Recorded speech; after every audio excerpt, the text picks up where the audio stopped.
There you are. Hurry in here. Today is probably going to change your life. For many of you, what you hear in this short video is going to be a life-changing experience. I can say that with confidence because I'm Jordan Taylor.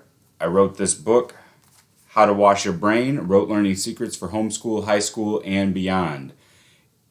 I did a lot of research to write this book, so I know what I'm talking about. And for anything else you want to see that I've done, you can follow at Expand the Visual or go to expandthevisual.com. But for now, I am going to tell you some things that I learned about learning and how to learn better called the night shift. That's the umbrella term that I use for it.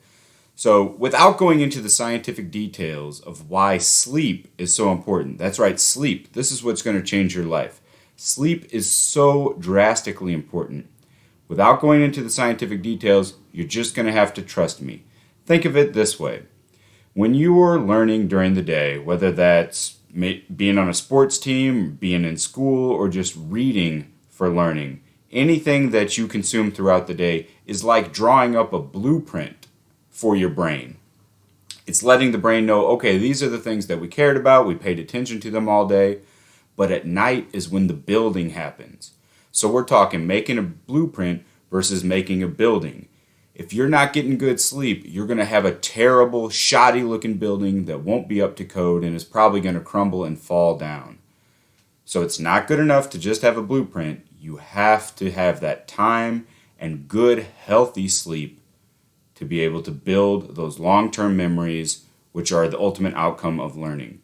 Now, where I got most of this about sleep comes from this book by Matthew Walker, Dr. Matthew Walker, Why We Sleep. There have been a handful of books that have changed my life. This is one of them. If you do not have a copy, I highly recommend picking up one. If you're not the reading type, that's okay. There's an appendix in the back. If you flip open to just the appendix, it gives you the major highlights from the book. There's also a company called Zip Reads that does a condensed, little, small, thin-spined paperback version that gives you all the tips from Why We Sleep as well. So pick up Why We Sleep, and the first thing you're going to learn from that book is that human beings did not evolve with electricity, right? We lived for hundreds and thousands of years with that thing that's right outside my window. It's called the sun. The sun is what regulates our sleep in two ways. First, light. Second, heat. Your body knows that when things are warm, it's the daytime, time to be awake and active. It also knows that when things are bright, it's time to be awake and time to be active. But as the sun goes down and the temperature drops, the light fades away, sensors from your eyes and sensors from your skin that are hooked up to different parts of your brain say, the sun is going down, it's time to sleep. And it starts releasing all these different chemicals that allow you to have a peaceful night's sleep. Unfortunately, we don't live in that environment anymore. We live indoors in air conditioning with heat and a thermostat that keeps a steady temperature and also electric lights. So here's what you need to do.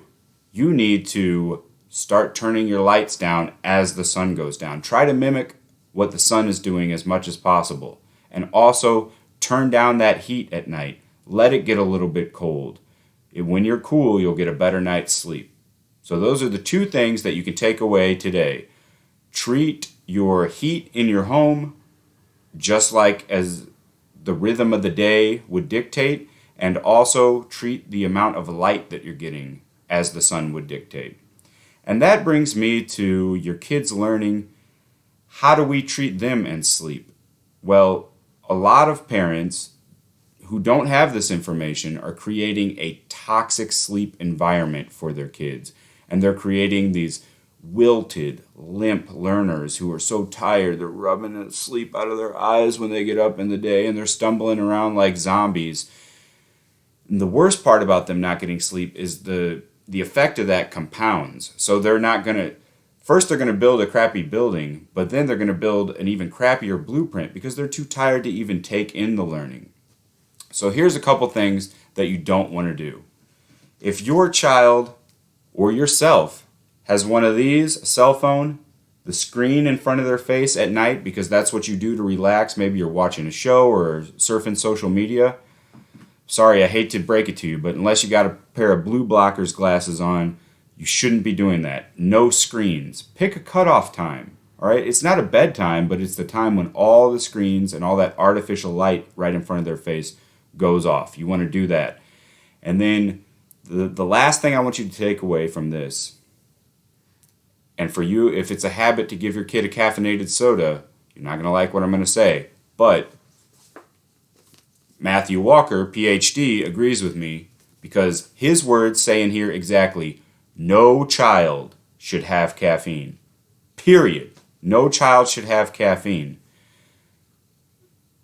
What your body does is when you have exercise, it keeps a little counter, a chemical counter that says, all right, we've had this much exercise, we've done this much work, we should fall asleep. But caffeine blocks that signal. And this is the reason a lot of kids are wired all the way up into the wee hours of the night, even though they want to go to sleep. And then that alarm goes off and they have to hit the snooze 4 times in a row and then finally drag their wilted, limp, learning minds out of bed. Don't do that. No child should have caffeine, and no child should have a screen in front of their face. No screens, no caffeine. That's your lesson for today, and many people have said this is the best tip that they've ever received. So if you want this and more tips like it, which are quite frankly the best, pick up your copy of How to Wash a Brain, Rote Learning Secrets for Homeschool, High School, and Beyond. There's a link in the show notes to purchase it on Amazon, or you can just go on Amazon and type in How to Wash a Brain. You will thank me that you did, and your children will thank you when they're really those superstar learners that they were born to be.